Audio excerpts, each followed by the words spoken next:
Bonjour mesdames et messieurs, bienvenue sur ce quatrième épisode où nous jouons actuellement le Pérou sur Conflict of Nations.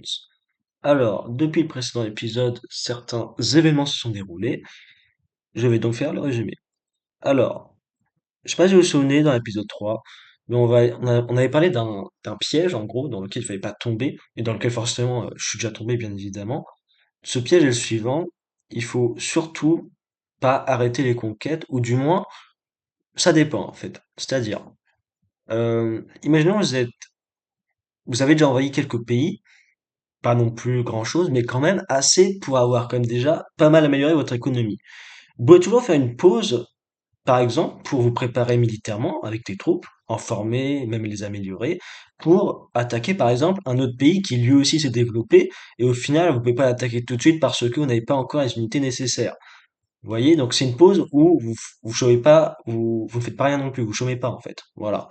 Donc, moi j'appelle ça la pause militaire parce que, bah, clairement, vous vous concentrez sur le militaire, encore et toujours, et que vous allez obtenir grâce à votre économie obtenue par les invasions des pays que vous avez faites précédemment.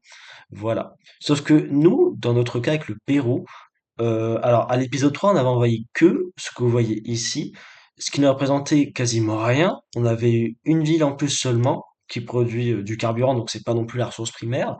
Et vous voyez, ces trois provinces qui à elles seules doivent représenter peut-être un tiers de tout mon territoire, de tout ce territoire que vous voyez ici, en rouge. Donc clairement, ces trois provinces n'apportent quasiment rien. Donc voilà, c'est pas ça qui allait m'aider. Donc mon idée était d'envers le Mexique, sauf que la Colombie, l'Argentine, le Venezuela ont décidé d'attaquer eux-mêmes, donc ils m'avaient pas écouté, donc pas grave. Alors, à Colombie, c'est différent parce qu'ils avaient, enfin, ils sont venus après, en fait, et l'Argentine et le Venezuela, ils sont venus en premier. Donc c'est plutôt ces deux-là qu'il faudra accuser, mais bon, c'est pas grave. Et donc je me suis dit, bah, il faut qu'on règle ce problème d'économie, clairement, ou alors on va cumuler un retard qui risque de nous coûter très cher pour la suite de la game. Donc je me suis dit, bah frérot, il y a qu'un seul pays qu'on peut aller attaquer tout de suite, donc c'était Cuba. Donc il y a qu'un seul pays qu'on peut attaquer tout de suite et pour qu'on fasse pas rien en fait. Donc c'était Cuba justement. Donc on a envahi Cuba. Alors j'ai envahi Cuba du coup. Alors j'ai eu quelques pertes. J'ai dû avoir 1500 pertes ou un truc dans le genre. Et Cuba 11 000 peut-être, un truc dans le genre aussi. Voyons voir. Ouais, c'est ça. 1200 pertes pour moi, 11 500 pour Cuba. Donc, bon, c'est sûr que les pertes, les 1500 pertes, je m'en serais bien passé, mais c'est pas grave. De toute manière, dans une guerre, bon, faut toujours quelques pertes, quoi. Voilà. Mais bon, c'est sûr que on aime bien ne pas avoir de pertes. Et donc, j'ai envahi Cuba et au final, on a gagné en économie. On a dépassé les 200, notamment à ravitaillement, si c'était pas déjà le cas. Puis, niveau composants aussi, ça a dû s'améliorer. Voilà. C'est quand même 6 batteries villes, Cuba, donc c'est pas rien. Voilà.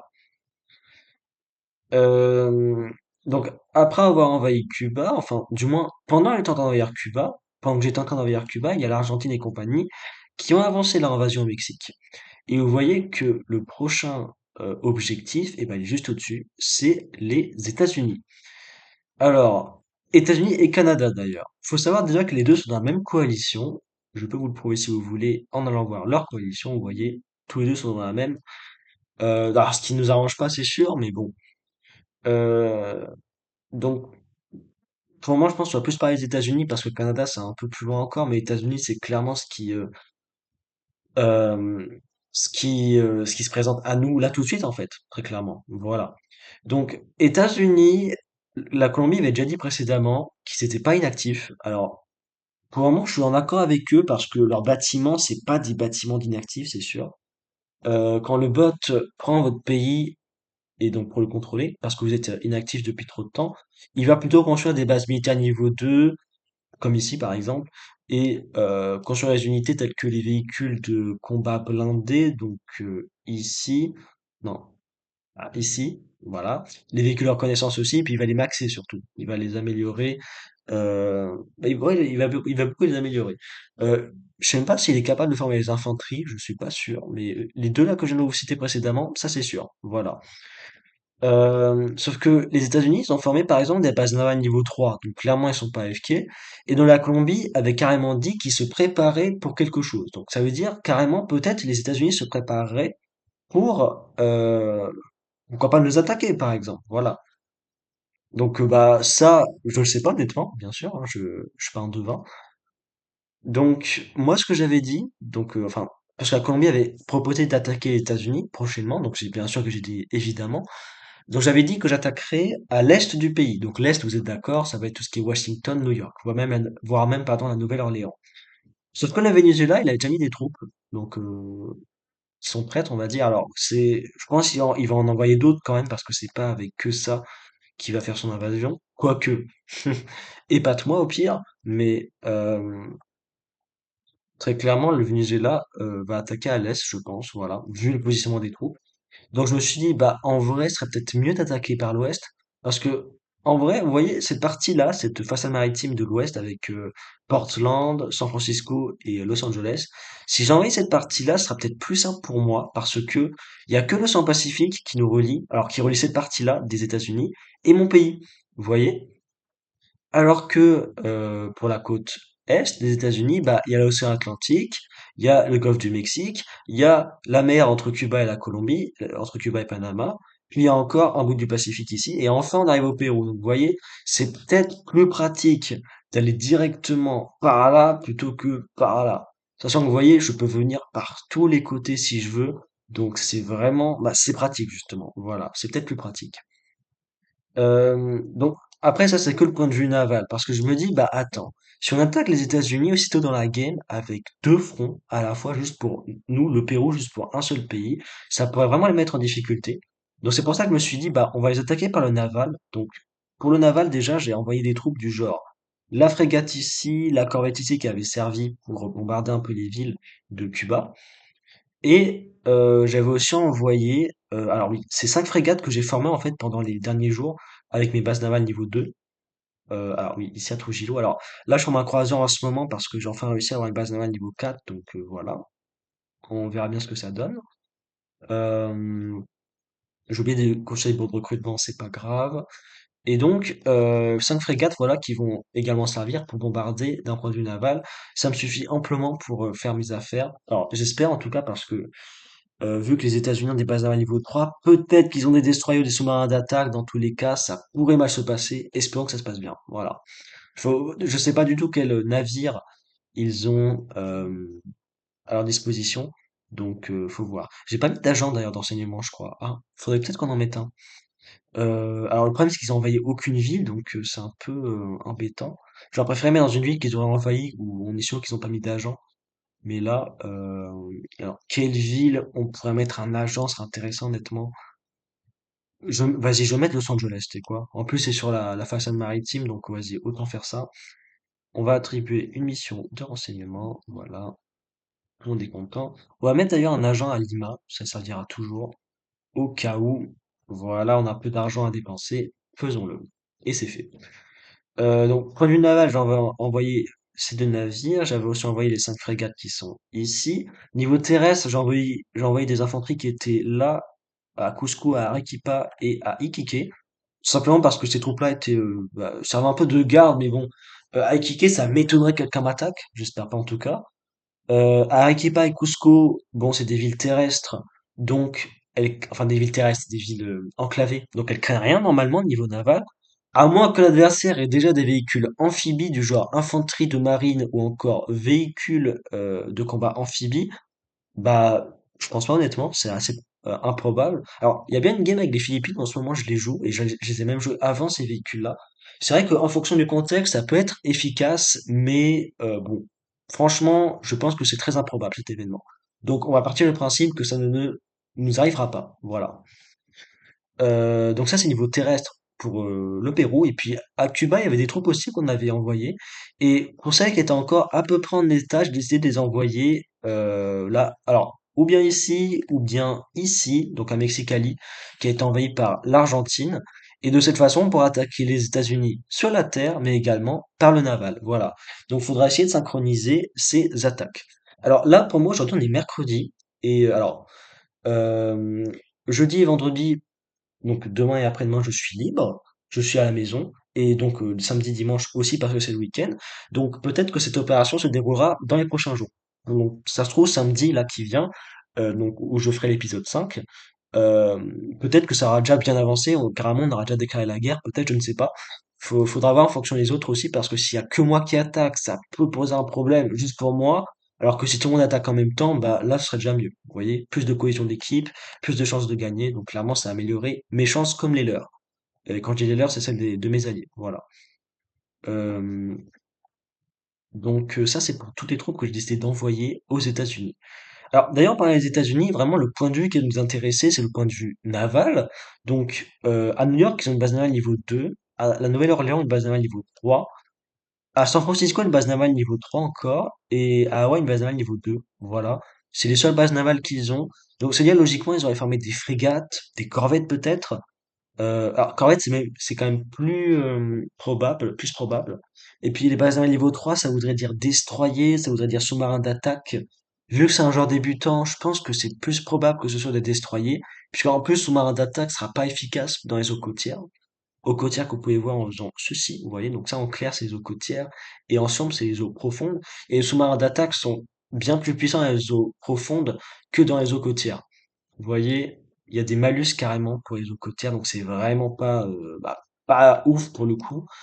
La seule exception qui échappe à cette règle, donc dans le domaine, ça va être le skipper de renom, donc en fait donc le commandant de sous-marin. Et vous voyez qu'il a pas de malus, et même il a un bonus en haute mer, donc en mode d'attaque. Donc c'est un sous-marin assez particulier puisqu'il a pas de malus en eau, en eau côtière, pardon, en eau côtière, voilà. Donc c'est un petit bonus qu'on peut vraiment on peut se mettre bien avec. Je m'en suis servi avec une game que je fais en ce moment avec l'Angleterre. Bon, j'avais un stack de 4 sous-marins d'attaque et 2 skippers de renom, donc ça faisait 5 unités. L'unité s'est fait attaquer dans tous les sens et le dernier survivant, c'était, devinez qui? Le skipper de renom, voilà. Donc c'est quand même une bonne unité, même niveau point de vie. Bon, alors j'avoue qu'il était à 3,5 HP, donc c'était pas beaucoup, mais quand même, voilà. Il a survécu et puis en ce moment, il est en train de guérir à Plymouth, je sais pas comment prononcer, ici, voilà. Donc bon, là c'est pas notre game, c'est pas la game où je joue en Angleterre, mais quand même, voilà, pour info. Donc quand même pour vous dire, vous pouvez l'utiliser comme unité, ça reste une bonne unité, voilà. C'est un officier après tout. Bon, parenthèse fermée. Donc ça c'est ce qui concerne les États-Unis. Pour le Canada, alors ils ont deux bases navales, une à Vancouver, donc niveau 2, et une autre niveau 2 à Halifax. Donc je pense qu'ils sont pas inactifs non plus parce que ce schéma de voir les deux bases navales aux deux extrémités du pays, c'est plutôt intelligent parce qu'on peut pas attaquer ces deux villes avec une seule unité en même temps, du moins. Donc, faut vraiment deux unités pour pouvoir les attaquer en même temps. Une unité pour chaque, en fait, hein, clairement. Enfin, quand j'ai une unité, c'est une escouade de troupes, on est d'accord. Donc, que ce soit du naval, du terrestre, de l'aérien, bref, un peu de tout. Voilà. Donc, deux bases navales niveau 2, ça signifierait corvette, frégate.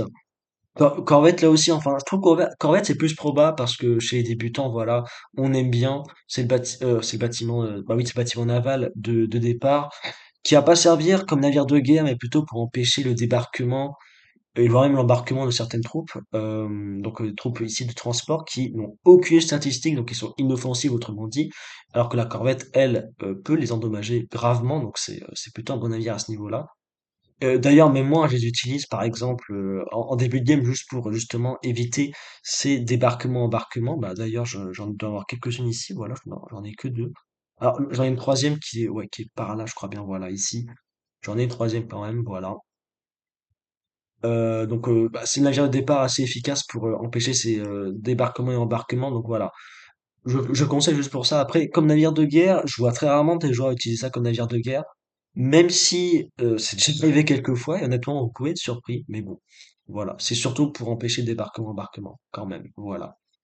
Donc je pense que j'ai fait le tour au niveau des États-Unis. Donc le plan serait vraiment d'envahir cette partie, cette côte ouest, en fait, pour quand même, pas même plus loin dans les terres, et pourquoi pas même après monter vers le Canada. Et puis c'est vrai que ça m'intéresserait aussi, Anchorage, donc qui est ici, plus, alors Anchorage, voilà, ici, et les provinces qui sont ici, donc simplement pour être un peu plus, avoir un territoire un peu plus diversifié, voilà, pour être un peu plus partout. Puis Hawaï aussi, c'est intéressant, voilà. Donc je pense que j'ai fait le tour à ce niveau-là, voilà. Pour toujours en parlant des États-Unis, du Canada, donc le Venezuela a passé des troupes ici. Ils ont aussi mis des tanks, ok. Ça, je l'avais pas vu, vous voyez. Tank plus infanterie mécanisée, ok, je valide. Alors, le combo va être plutôt fort contre les blindés, du coup, ouais. Bah après le tank américain, donc de l'Ouest, il est vraiment polyvalent. Alors oui, ah ok, en fait niveau 1, le tank américain, ça va être 8 de statistiques contre l'infanterie et 8 de statistiques contre les blindés. Mais apparemment quand on l'a mis en niveau 2, c'est seulement pour les blindés que ça s'améliore, d'accord. Le char américain niveau max, puisque moi aussi j'ai la doctrine américaine, ça donne quoi à ce niveau-là? Ok, il y a toujours qu'un de différence, bon bah ça me va. Donc bon, clairement, les infanteries mécanisées aussi, c'est fait pour les blindés. Donc, ouais, bah, les bases militaires niveau 2, ça laisse supposer qu'il a aussi des blindés, notre cher États-Unis, que ce soit des chasseurs de chars, des chars tout court, ou encore des véhicules blindés. Donc ouais, euh, je pense que c'est un bon choix pour le moment, ouais. Alors c'est vrai que le tank, je disais toujours, ouais, c'est trop cher et compagnie. Mais bon, si jamais votre économie elle tient la route, bien évidemment, vous pouvez fermer les chars, hein, voilà. C'est vrai que le char, je l'avais pas bien retenu à ce niveau-là, mais c'est quand même une bonne unité, bien évidemment. Par exemple, le chasseur de char est excellent contre les blindés, mais pas ouf contre l'infanterie, alors que le char, lui, il est bon contre les blindés, il est bon contre l'infanterie, donc vous voyez, c'est un bon équilibre. Alors par contre, c'est sûr qu'il fonctionnera moins bien en montagne qu'en terrain découvert, mais voilà, là, les terrains encore, c'est une autre histoire.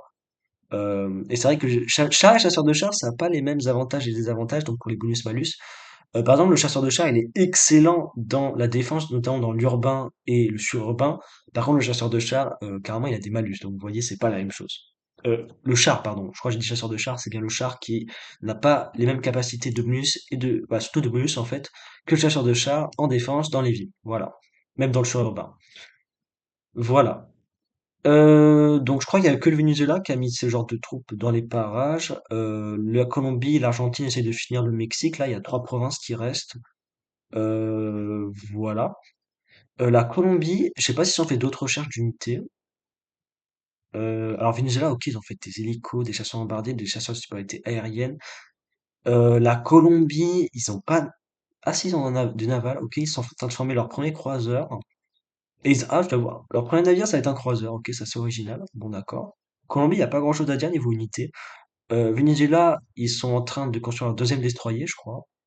J'avais vu ça, ouais, il y a quelques minutes. Alors niveau terrestre, je sais pas trop. Alors chasseur bombardier, ouais. Ouais, infanterie, ok. Alors là encore, deux bases navales qui vont être aux extrémités du pays, pardon. Donc les deux, en fait, les deux villes navales les plus éloignées les unes des autres, donc c'est pas mal ça aussi. Deux bases navales niveau 3, c'est propre. Donc Venezuela, ouais, il n'y a pas grand-chose à dire sinon. Alors Venezuela aussi, ils ont eu le même problème que moi, je crois, niveau économie, là, en mode niveau conquête. Je sais pas ce qu'ils ont envahi d'autre. Bah oui, un peu du Mexique ici, mais c'est tout. Donc, je sais pas s'ils sont après ou avant moi niveau classement. Ouais, ils sont après. Bon, ça se joue à 6 étoiles. En vrai, 6 points de vie, c'est pas énorme. Bon, voilà. Donc, on est même venu dans le top 10 carrément. Donc, c'est pas mal, ça aussi. 1, 2, 3, 4, 5, 6. Donc, on est top 8 carrément. Et Venezuela, ils sont top 10. Ok, génial. Donc, bon, voilà.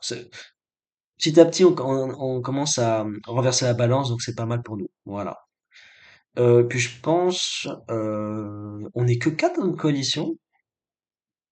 Ah ouais, ok. Ouais, l'Australie avait candidaté, mais la Colombie l'accepte pas. Bon, c'est son choix. L'Argentine, je pense, c'est le plus intéressant parce que c'est celui de la coalition qui est le plus haut dans le classement. Ah, ils étaient top 1, maintenant ils sont top 3. Ils se sont fait dépasser, je vais vous montrer après. Bah, après, c'est pas non plus de beaucoup, mais quand même. Ils ont fait base navale niveau 4, base navale niveau 2, d'accord. Ah, porte monte. Ok, pourquoi pas annexer dans le futur, je sais pas.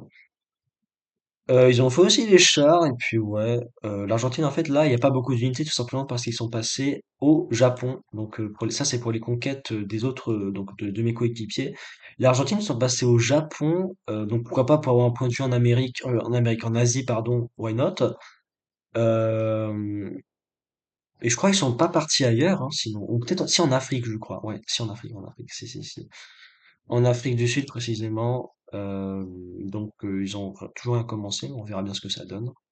Voilà. Et puis sinon, niveau invasion pour les autres, je crois que personne n'est parti autre part. Voilà. C'est un peu changeant de bug, mais bon, c'est pas grave. Pour ce qui s'est passé autre part dans le monde, donc il y a l'Allemagne justement et l'Australie qui sont devenus l'Allemagne c'était déjà le cas avant, mais l'Australie c'est un peu les nouveaux, mais ouais, Australie alors. Australie, ils ont envahi pas mal le territoire, ils avaient déjà pris la Nouvelle-Zélande. L'Indonésie, ils ont quasiment envahi. Alors, Indonésie, comme c'est le pays dans le mode World War III, dans Question Nations, qui est le plus divisé en îles, ok, même les Philippines, ils ne dépassent pas. Donc, c'est un peu plus compliqué à envahir à ce niveau-là, parce qu'il faut embarquer, il faut débarquer, ça prend du temps. Avec les troupes terrestres, voilà. Donc, il y a plus qu'une île qui reste pour l'Australie, donc voilà, ils sont quand même bien débrouillés. Et oui, il reste aussi Palembang. Alors, Indonésie qui était un gros joueur, hein, je vous le répète, hein, c'était un rang 100, ouais, 110. Sauf qu'ils étaient complètement AFK, donc l'Australie n'a eu aucun mal de les envahir, bien évidemment. Et puis l'Australie a envahi tout ça, et puis là, ils sont en train de passer un peu vers le continent. Pourquoi pas aller vers la Chine, voilà. Et ils ont débarqué à Phnom Penh, donc ça, c'est au Cambodge à la base. Ouais, Laos aussi, c'est pas loin, mais ouais, c'est plus le Cambodge ici quand même, voilà. Donc l'Australie qui se débrouille pas mal. En Asie, il y a personne d'autre, je crois. La Chine est un peu AFK, enfin, ils évoluent pas grandement. Et ouais, il n'y a pas grand mouvement sinon. Ouais. Alors là, c'est toujours le bordel en Europe de ce côté-là. La Finlande, par contre, qui s'est fait un beau stack quand même, ils doivent être bien dans le classement aussi. Ouais, ils sont top 5. Et la Grèce aussi, j'avais pas vu, dis-moi. La Grèce qui a... Ah oui, base navale niveau 2, base navale niveau 2 aussi. Trois bases navales, carrément, base navale niveau 3, ok. C'est assez proche, donc bon, on pourrait facilement attaquer, mais ça dépend de la stratégie de la Grèce après tout. Donc là, c'est aussi des villes assez éloignées quand même, un niveau pas très vite, donc voilà, ne pas oublier ça. D'ailleurs, Grèce, c'est 6 villes en fait. Un, 2, 3. Ah ouais. J'aurais dit 5 villes, moi. Bon, c'est pas grave. Euh, Ils sont partis en Égypte et en Turquie, d'accord. Bah, ils sont même avant moi dans le classement, je crois bien. Ouais, juste avant, top 7. D'accord. Il y avait aussi donc l'Allemagne. Alors, ils étaient pas allés en Pologne la dernière fois, là ils sont allés en Pologne, ok. Euh, alors à ce niveau-là, ouais, ils sont partis par là aussi, d'accord. Je crois la Grèce et eux et lui, ils sont dans la même coalition, je suis pas sûr. Non, ah, pas du tout même. Ah, ok, donc possiblement il y a une guerre entre eux. L'Espagne aussi dans leur coalition, mais ils ont pas fait grand-chose pour le moment. Voilà. Donc l'Allemagne qui progresse bien. L'Allemagne, ça fait partie des 6 plus gros pays de la game, donc il est vraiment pas négligé. Alors, je crois pas que c'est un gros joueur, mais quand même, faut pas se fier au rang non plus. Ah si, oh, bah, j'ai rien dit alors. J'ai confondu avec une autre game. C'est un gros joueur en plus, d'accord, en 55. Aïe aïe aïe. Donc comme bâtiment, il a quoi? Par contre, il a qu'une base navale. Ah, ouais. Quand j'ai vu l'Allemagne, moi, forcément, j'avais mis 2 bases navales parce qu'une base navale, c'est pas suffisant pour une nation dans le genre. Alors, du moins pour moi, c'est mon avis. Une base navale, il est que niveau 2, d'accord. Donc il s'est pas concentré sur le naval, ça c'est intéressant pour nous. Du moins pour le moment. Base niveau 2, base niveau 2. Ah, par contre, les niveaux aériens, il doit être pas mal. Niveau chasseur bombardier, peut-être, possiblement. Et il va peut-être construire des SLAM avec la base militaire niveau 3, faut voir. Bon. Ok, ouais. Niveau économique, il doit être pas mal non plus. On peut aller vérifier. Je classerais bien, hein. Peut-être pas en premier non plus, mais, eh ben si, en premier. Et même largement devant d'ailleurs. Ouais, d'accord. Bon bah c'est ça marche. Ok, Allemagne qui sont super pour le moment. Ok. Puis il y avait un dernier que j'avais vu, alors ils étaient pas là la dernière fois, mais ils se sont affirmés. Enfin si, c'était déjà la dernière fois, mais ils ont encore plus envahi depuis, c'est le DR Congo. Le DR Congo, franchement, ces dernières games, je les vois assez souvent. Enfin, allez, on va dire souvent quand même, pour, euh, pour pas non plus exagérer la chose, mais je les vois souvent bien démarrer la game et bien la continuer d'ailleurs. Sachant que c'est un pays qui a pas d'huile côtière à la base, donc c'est encore plus intéressant. Je sais pas s'ils ont annexé peut-être pour le naval. Non, pas d'annexion. C'est-à-dire que le DR Congo, pour le naval, il est pas du tout équipé, donc ça pourrait nous servir, c'est aussi comme enseignement. Ok, bon, bah, je pense qu'on a fait le tour niveau adversaire, voilà. Donc j'espère que la vidéo vous aura plu. Si c'est le cas, n'hésitez pas à liker, ça fera toujours plaisir. Prochaine fois, on se retrouve, donc peut-être qu'on aura avancé avec les États-Unis, peut-être pas. Moi, je pense qu'on aura quand même commencé les attaques. Les unités là, elles vont pas prendre longtemps à arriver au point que je leur ai indiqué, donc normalement, ça prendra pas des centaines d'années. Et voilà. Donc, normalement, prochainement, ça sera quand même déjà assez évolué. D'ailleurs, je voulais vérifier un dernier truc, voir niveau unité comment on était dans la coalition. Alors, l'Argentine, ils ont 36 unités. La Colombie, ils en ont 44. Ok. C'est un peu logique parce que la Colombie, ils ont une batterie ville de plus que l'Argentine dans ce mode. Oh, moi j'en ai 42, ok, ça me va. Et le Venezuela, ils en ont 36, d'accord. Alors, ça y est, la quantité d'unités, vous allez vous dire, bah, si il n'y a pas la qualité, ça va pas le faire. Mais croyez-moi que la quantité, à un moment, ça a quand même son importance. Faut pas négliger, voilà. Mais pour moi, c'est plutôt tard dans la game que c'est plutôt décisif. Voilà. Bon. Sur ce, je vous souhaite une très bonne journée ou une très bonne soirée. Cela dépend de là où vous êtes dans le monde. Et je vous dis à plus.